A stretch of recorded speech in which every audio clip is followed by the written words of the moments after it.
When you live in the White House, you live pretty high. Sometimes I would have dinner alone, and I'll describe it to you. First, the head butler, Fields, a great big 200-pounder and a fine-looking man, and a very fine person, would come in and say, very seriously, "Mr. President, dinner is served."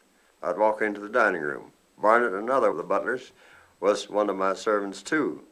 Barnett in tails and a tie would pull out my chair and push me up to the table. And he looked very, very, very much like the pictures you see of butlers in these high-hat houses. Brings me a fruit cup. Barnett takes away the empty cup. Fields brings me a plate. Barnett brings me a tenderloin.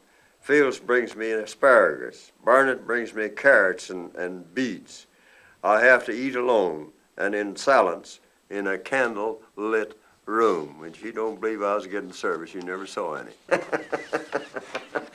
I ring, and Barnett takes the plate away, and the butter plates, and Fields comes in with a napkin and silver crumb tray. There are no crumbs, but Fields had to brush them off the table anyway.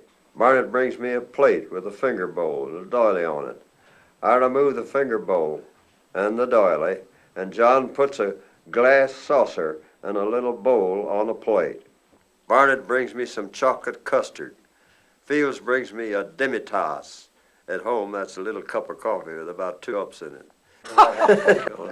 And my dinner's over. I take a hand bath in a bowl and go back to work. And what a life that was.